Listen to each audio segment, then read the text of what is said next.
भक्ति रूपी वृक्ष का वर्णन किए।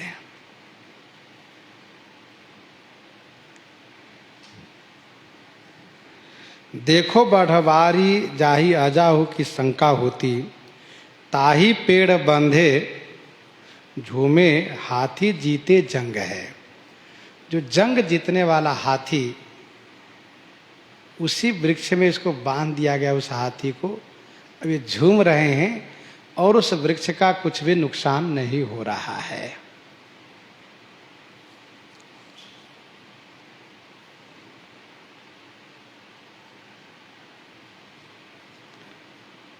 आगे कहते हैं, जाको जो स्वरूप सो अनूप लय दिखाय दियो, कियो यो कवित पट मिहि मध्य लाल है। जाको जो स्वरूप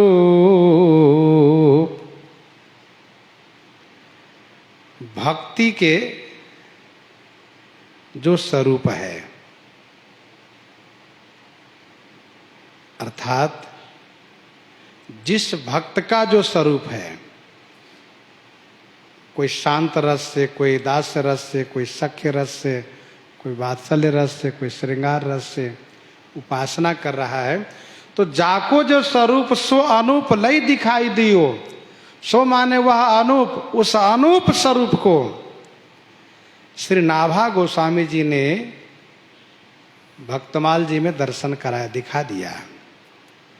कियो यो कवित पट मिहि मध्य लाल है। ऐसा कवित बनाया कि उस कवित की रचना में उस भक्त का चरित्र आलोकित होता है। जैसे मिहि माने महीन कपड़े में लाल मणि अर्थात माणिक्य को रख दीजिए, तो उस माणिक्य का दर्शन होता है उस कपड़े से भी।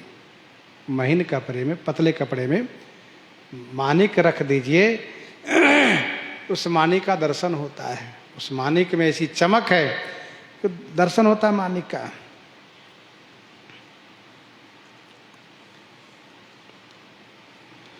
गुण पै अपार साधु कहे अंक चार ही में, अर्थ विस्तार कवि राज टक साल है। गुण पै अपार, भक्तों के गुण अपार है। साधु कहे अंक आंक चार ही में, परंतु चार ही आंक में, अर्थात चार ही अक्षर में इनको कहा गया। नाम क्या है? भक्तमाल। अर्थ विस्तार कविराज टकसाल है।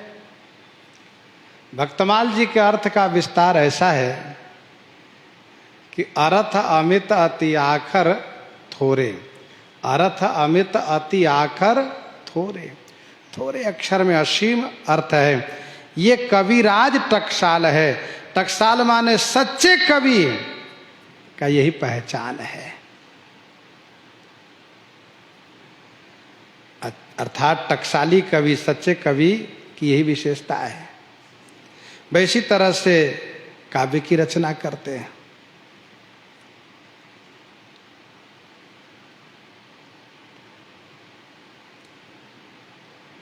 संतों का गुण अपार है, इसमें कोई संदेह नहीं है। संतन कई महिमा रघुराई, बहुविधि वेद पुराणनि गाई।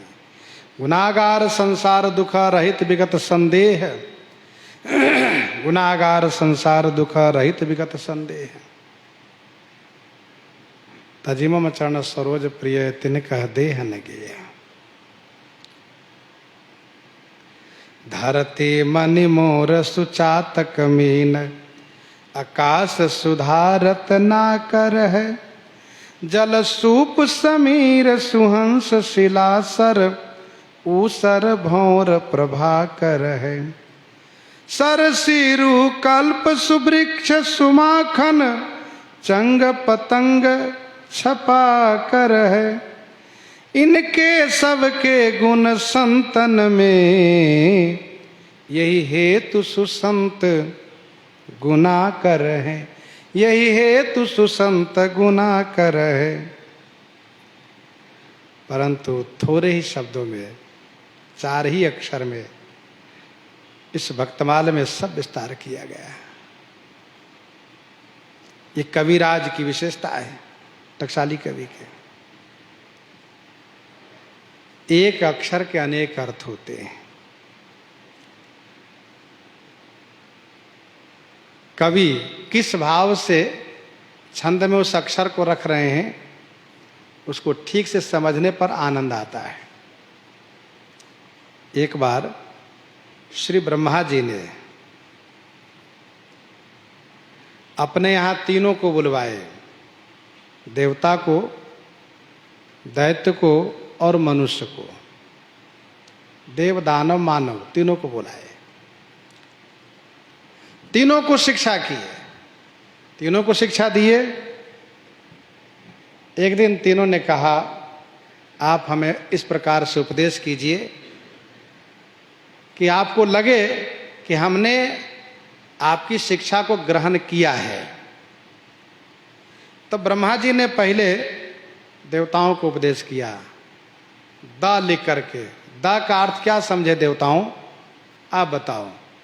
देवताओं ने कहा, हम समझ गए भगवान, हम समझ गए।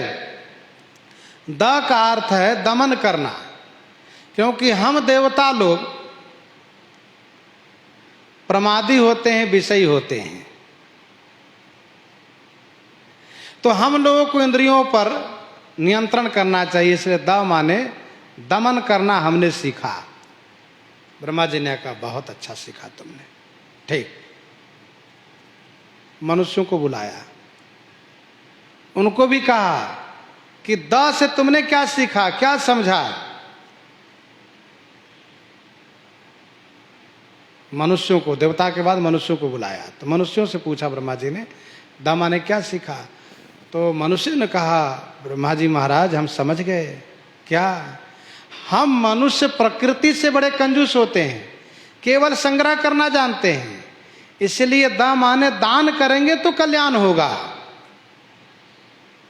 जैन केन विधि दिन है दान करे कल्याण। कहा बहुत अच्छा, समझ गए, ठीक समझा तुम लोगों ने। फिर ब्रह्मा जी ने दानव को बुलाया, असुरों को बुलाया। उनसे ब्रह्मा जी ने कहा, द से क्या समझा तुम लोगों ने। उन्होंने कहा, पितामह हम समझ गए। हम असुर लोग अपनी प्रकृति से क्रूर होते हैं, दयाहीन होते हैं। हमें इस बात को बोध हो गया, हम समझ गए क्या, कि दयावान होना चाहिए, जीव मात्र पर दया करनी चाहिए। तो एक ही अक्षर से देवताओं ने दमन समझा, मनुष्यों ने दान समझा और दैत्यों ने, असुरों ने इसको दया करना समझा। तो इसी प्रकार से काव्य में ऐसे अक्षर रखे जाते हैं जिससे कि समझने में लोगों को बड़ा आसान होता है, आनंद आता है। राजा जसवंत सिंह जी दिल्ली में गए थे, काफी दिन तक उनको दिल्ली में रहना पड़ा। तब दिल्ली पति बादशाह के पास अमुक अमुक राजा को वहाँ जाना पड़ता था समय समय पर। तो वैसे ही राजा जसवंत सिंह वहाँ गए और वहाँ काफ़ी दिन तक ठहर गए। आने के पूर्व उन्होंने पत्र लिखा अपनी रानियों के पास कि तुम सब अपनी इच्छा को पत्र के माध्यम से अभिव्यक्त करो, क्या चाहिए, किसको क्या चाहिए, वह अपनी अपनी रुचि के अनुसार पत्र लिखो, हम दिल्ली के बाजार से तुम सबके लिए लेकर आएंगे। तो सभी रानियों ने अपने अपने मन के अनुकूल, किसी को वस्त्र चाहिए, किसी को आभूषण चाहिए, जिसको जो चाहिए सबने अपने अपने पत्र में लिख करके भेज दिया। छोटी रानी ने क्या किया, सदा कागज पर लाल रंग के स्याही से सा लिख करके और पत्र बंद करके भेज दिया। राजा जसवंत सिंह ने सभी रानियों के पत्र को खोला और पत्र के अनुसार बाजार से सभी वस्तुओं को मंगवा के रख लिया। छोटी रानी के पत्र को खोल करके देखा तो राजा को समझ में नहीं आया, उसमें तो कुछ लिखा ही नहीं है, कुछ नहीं लिखा है। अभी समझ पाना बड़ा मुश्किल है। इसका मतलब क्या होगा, सा का मतलब क्या होगा। अपने मंत्रियों से पूछा, मंत्रियों ने कहा महाराज हमारे समझ के बाहर है ये। विद्वान को बुलाए राजा, विद्वानों से पूछा तो विद्वानों ने कहा महाराज एक दिन का मौका दीजिए। रात्रि भर विचार करते रह गए कि विद्वान पंडित जी, बहुत तरह से विचार करते करते तो उन्होंने एक सोचा कि सफेद कागज है, लाल रंग की स्याही है और आगे उसी से सा लिखा हुआ है, इसका अर्थ हो गया लाल सा। और भी अक्षरों को उन्होंने जोड़ करके देखा, लेकिन उसमें उनको संतोष नहीं हुआ। लाल सा, खुश हो गए। लाल सा, काहे की लाल सा, दर्शन की लाल सा, आपके आगमन की लालसा, आपसे मिलने की लालसा। बहुत सुंदर। पंडित जी खुश हो गए। पहुंचे प्रातः काल, महाराज को प्रणाम किए। महाराज, विद्वान ने कहा महाराज, विद्वान पंडित है, उन्होंने कहा महाराज मुझे जो समझ में आया है कि लाल रंग के स्याही से छोटी रानी ने जो सा लिखा है उसका मतलब ये है, उन्होंने कहा कि आपके दर्शन की मुझे लालसा है। राजा भी खुश हो गए, बहुत पुरस्कार दिए उनको।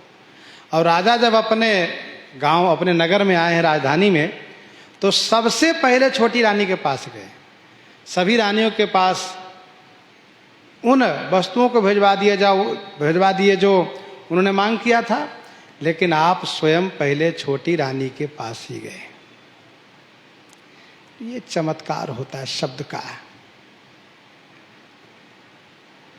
एक गोपी ने गुलाब से गुलाब लिख करके भेज दिया, गुलाब से गुलाब लिख करके भेज दिया श्री कृष्ण के पास।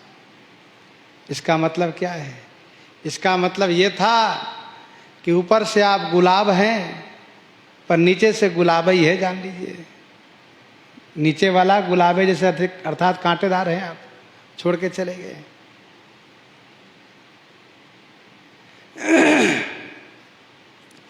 तो गुण पय अपार साधु कहई आंख चार ही में, जैसे दोहावली में कुछ दोहाए पढ़िएगा, उगुण पुगुण, उगुण पुगुण, बी अ ज क्री म आ भ अ मु गुनु साथ, हरो धरो गाड़ो दियो धन फिर चढ़े न हाथ। अब ये दोहा पढ़ने के बाद बड़ा विलक्षण लगता है दोहावली का, लेकिन इसका अर्थ बहुत सुंदर है।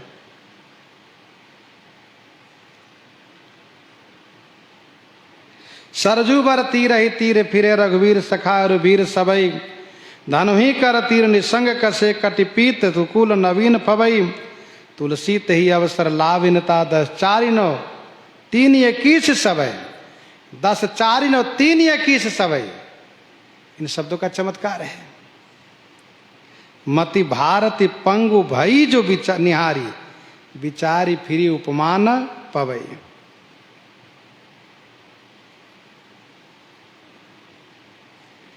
कहते हैं ना, गागर में सागर भर देना, ये बड़ी बात है। गागर में सागर भर देना।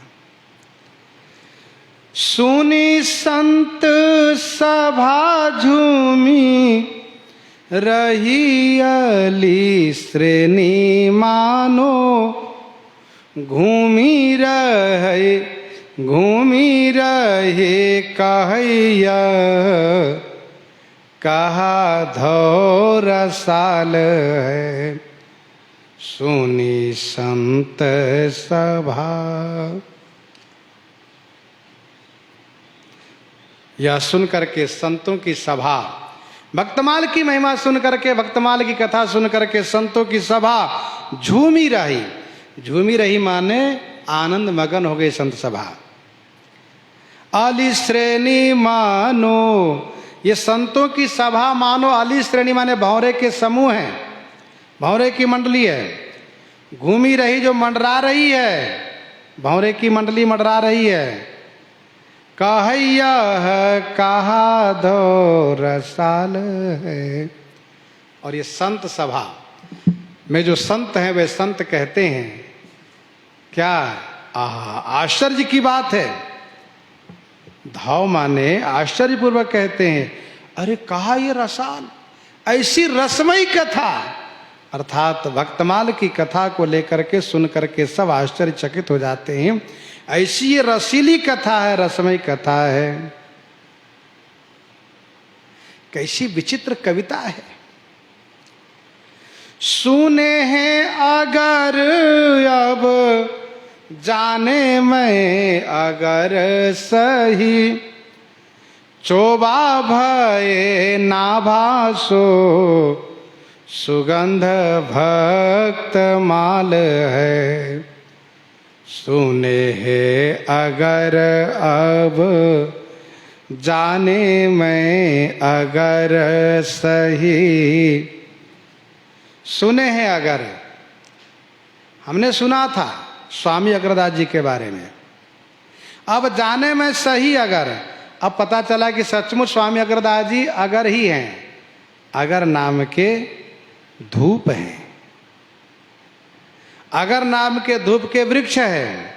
और उस अगर नाम के धूप के वृक्ष के चोबा माने इत्र, भय नाभा, अर्थात स्वामी अग्रदास जी अग्र के वृक्ष हुए, अगर नामक धूप के वृक्ष हुए, तो उस वृक्ष से इत्र रूप में, चौवा माने इत्र रूप में नाभाजी हो गए। स्वामी अग्रदास जी अगर नामक धूप के वृक्ष, स्वामी नाभाजी उससे इत्रवत, और इत्र की खुशबू होती है तो सुगंध भक्त माल है। और ये भक्तमाल सुगंध है, अर्थात भक्तमाल की कथा सुनने से सबको उत्साह होता है, सबको लालसा होती है। ये तो महात्म है, विभिन्न भक्तों की कथा, सुंदर सुंदर कथा। तो ये महिमा स्वामी प्रियादास जी गा रहे हैं, और इसके साथ साथ हम लोग श्रवण करते हैं एकादशी की महिमा। ज्येष्ठ कृष्ण पक्ष की एकादशी।